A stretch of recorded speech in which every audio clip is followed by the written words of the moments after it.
आज से हम लोग एक सीरीज शुरू करने जा रहे हैं जो कि कॉन्स्टिट्यूशन ऑफ इंडिया के ऊपर है, जिसे जो एलएलबी कर रहा है या बीएलएलबी कर रहा है या जो अभी पास आउट हुआ है वो लोग इस सीरीज को देख सकते हैं, या जो हमारे इंडियन संविधान इंडियन कॉन्स्टिट्यूशन के बारे में नॉलेज लेना चाहते हैं वह लोग इस सीरीज को देख सकते हैं।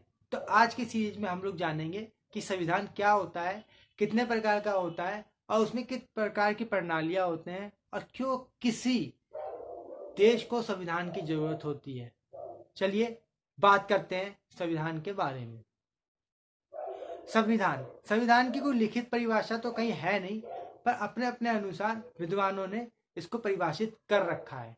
तो हम भी आपको एक परिभाषा बता देते हैं।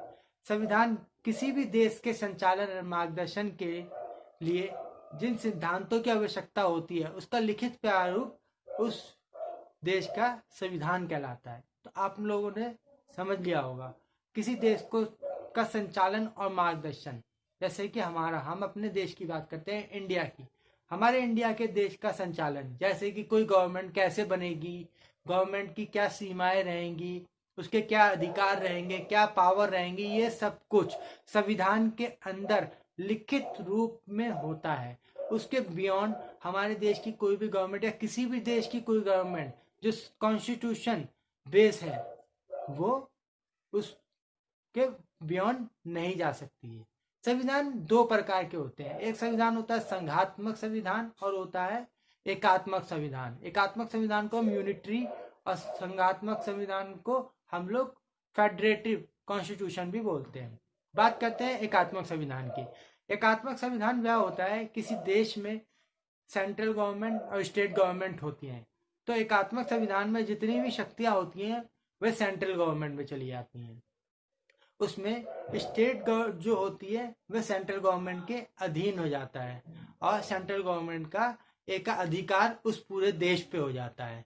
जबकि संघात्मक संविधान में ऐसा कुछ नहीं होता है। संघात्मक संविधान में शक्तियों को लिखित रूप में सेंट्रल गवर्नमेंट जो कि है केंद्रीय सरकार जिसे संघ भी बोला जाता है, और उसकी इकाई जो कि है स्टेट जिसे राज्य कहा जाता है, इनमें बराबर की शक्तियां विभाजित कर दी जाती है, जिसके कि कोई भी स्टेट या कोई सेंट्रल एक दूसरे के अधीन ना होके एक दूसरे के सहयोगी बने। संविधान की सर्वोपरिता, जैसे कि मैंने आपको बताया था कि जो लिखित संविधान होता है उसके बियॉन्ड या उसके परे या उसकी सीमा के बाहर कोई भी देश की सरकार उसके बाहर जाके कोई भी कदम नहीं उठा सकती है।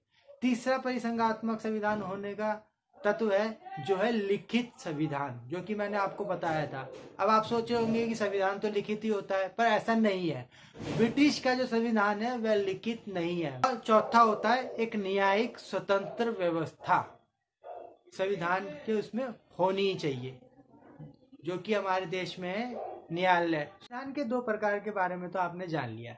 तो चलिए अब हम बात करते हैं संघात्मक संविधान की दो प्रणालियों के बारे में, जिसमें पहली प्रणाली है संसदीय प्रणाली जिसे पार्लियामेंट्री सिस्टम बोलते हैं। दूसरी प्रणाली है अध्यक्षीय प्रणाली जिसे हम लोग प्रेसिडेंशियल सिस्टम बोलते हैं। अगर इन दोनों प्रणालियों को आप लोग देखना चाहते हैं आज के टाइम में, तो प्रेसिडेंशियल सिस्टम के लिए आप लोग अमेरिका को देख सकते हैं और पार्लियामेंट्री सिस्टम के लिए आप लोग इंडिया को देख सकते हैं। तो आइए बात करते हैं इन दोनों प्रणाली सिस्टम के अंतर के बारे में।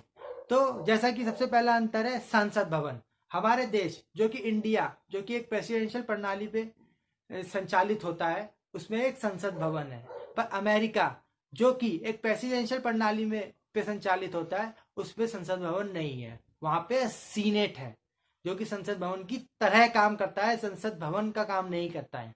दूसरा सबसे बड़ा अंतर होता है प्राइम मिनिस्टर का, जो कि आप देख सकते हैं इंडिया में प्राइम मिनिस्टर होता है और अमेरिका में प्राइम मिनिस्टर नहीं होता है। और तीसरा अंतर है अमेरिका में जनता के द्वारा राष्ट्रपति को चुना जाता है और हमारे देश में जनता के द्वारा हमारे देश के प्रधानमंत्री को चुना जाता है। अब हम लोग बात कर लेते हैं अपने देश के संविधान के बारे में। हमारे देश का संविधान 26 जनवरी 1950 को लागू हुआ था और हमारे देश के संविधान के ऊपर एक अपवाद है जो कि कई विद्वानों के द्वारा लगाया गया है, वह है हमारे देश का पूर्ण रूप से संघात्मक ना होना। और अगर ये स्टडी की जाए तो हमारे देश के संविधान में जो कुछ उपबंध है लिखित रूप में वह ऐसे हैं जिसमें वह राज्य की शक्तियों को कम करके उन शक्तियों को केंद्र में निहित कर देते हैं, जिसके कारण हमारा देश उस समय तक के लिए हमारा देश एकात्मक संविधान की तरह प्रतीत होता है।